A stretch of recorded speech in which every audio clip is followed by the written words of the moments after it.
কোরবানির গোশত 3 ভাগ করার নাকি নিয়ম নেই, কিভাবে বন্টন করা সবচেয়ে উত্তম? কোরবানির গোশত 3 ভাগ করার নিয়ম নেই, এই কথা ইদানিং খুব বেশি চাউর হচ্ছে। এখানে একটি ভুলকে সংশোধন করতে গিয়ে আরেকটা ভুল আমরা করে বসছি অনেকে, আর সেটি হলো কোরবানির গোশত এ সম্পর্কে আল্লাহ রাব্বুল আলামিন কোরআনে হাকিমে বলেছেন, ফাকুলু মিনহা ওয়া তাইমু আল কানিআ ওয়াল মুতাররা।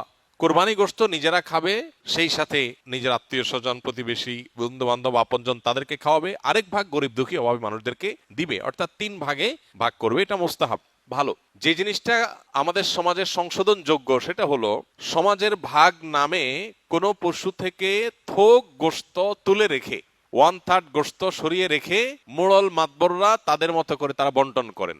এটা একদিক থেকে তো ভালো দেখা যায় যে সামাজিকভাবে উদ্যোগ নিয়ে যদি বন্টন করা হয় সব গরিবরা সমান হারে পাবে, উপযুক্ত মানুষদের ঘরে ঘরে পৌঁছে যাবে, এটা ভালো। এটা আসলেই ভালো তখন যদি শরিকদের কারোর কোনো আপত্তি না থাকে। সবাই যদি বলে হ্যাঁ ঠিক আছে, এটা খুব সুন্দর পদ্ধতি, আমাদের সবার কোনো দায় দাবি নাই, সবার তরফ থেকে একটা গরুতে 7 ভাগে কোরবানি দেওয়া যায়, 7 ভাগ থেকে বা যে কয় ভাগে আছে সবার তরফ থেকে টোটাল গোশতের 3 ভাগের 1 ভাগ রেখে এলাকাতে দায়িত্বশীল যারা আছেন, মুরব্বী যারা আছেন, গণ্যমান্য যারা আছেন তাদের অধীনে ওলামায়ে কেরাম, ইমাম সাহেবদের মাধ্যমে পুরো এলাকাতে গরিবদের মধ্যে বন্টন করো, আমাদের আপত্তি নেই। কারো যদি আপত্তি না থাকে কোনো অসুবিধা নেই, এটা ঠিক আছে। যেহেতু এই জাতীয় ক্ষেত্রে একজন মানুষ তার নিজস্ব কোনো আত্মীয় আছে, গরিব আছে দূরে, তাকে একটু বেশি করে দিবে বা তার মতো করে সে একটু বন্টন করবে, এই বিষয়গুলোর সুযোগ যেহেতু থাকে না ওই সমাজের ভাগ আলাদা করে তুলে ফেলার কারণে, এই জন্য এই বিষয়টা যদি কোনো শরিকদের কারোর আপত্তি থাকে তাহলে এটা উচিত না, তাহলে সেক্ষেত্রে তার হক নষ্ট হবে। কারণ কারোর কোরবানি গোশত তিনি কি করবেন না করবেন, তাছাড়া 3 ভাগ করার যেহেতু ফরজ না, ওয়াজিব না, আবশ্যক না,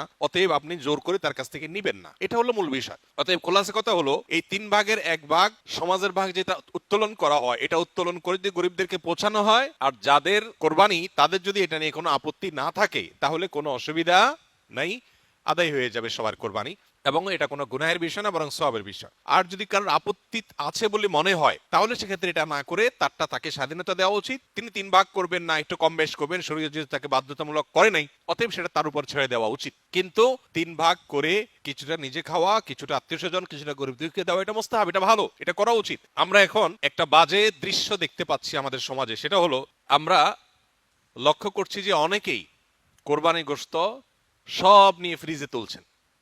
খুবই দুর্ভাগ্যজনক বাস্তবতা। যেখানে গরিব দুঃখীর হক আছে, তাদেরকে দেয়া দরকার, তাদের জন্য 1 ভাগ রাখার নির্দেশনা শরীয়তে আছে, সম্ভব হলে আরো বেশি রাখা উচিত, সেটা না করে বেশিরভাগ মানুষজন আজকাল সব ফ্রিজে ভরে রাখে, নামকে অস্তে সামান্য কিছু গরিব দুঃখীকে দিয়ে আর বাকিটা স্তূপ দিয়ে রাখে সারা বছরের গোশত সংগ্রহ রাখার প্রয়োজনে। তো এটা কোরবানির তাৎপর্যকে নষ্ট করে। যে লোক আল্লাহকে সন্তুষ্ট করবার জন্য কোরবানি করেছে, সওয়াবের উদ্দেশ্যে কোরবানি করেছে, এটা তার কাজ হতে পারে না। অতএব 3 ভাগের 1 ভাগ করে গরিব দুঃখীকে গোশত দেওয়ার ব্যাপারটিতে আমাদের আরো বেশি আন্তরিক হওয়া উচিত। সম্ভব হলে বেশিরভাগ গরিব দুঃখীকে দিয়ে সামান্য একটু নিজে রাখলে আরো ভালো, যদি মনে হয় গরিব দুঃখী অভাবী মানুষের সংখ্যা বেশি হয়। অতএব 3 ভাগ করতে শরীয়ত ফরজ বা আবশ্যক করে নাই, ওয়াজিব করে নাই, এটা ঠিক, কিন্তু এর মানে এই না যে আমাদের সব গোশত ফ্রিজে নিয়ে ভরা উচিত, সেটাও ঠিক না।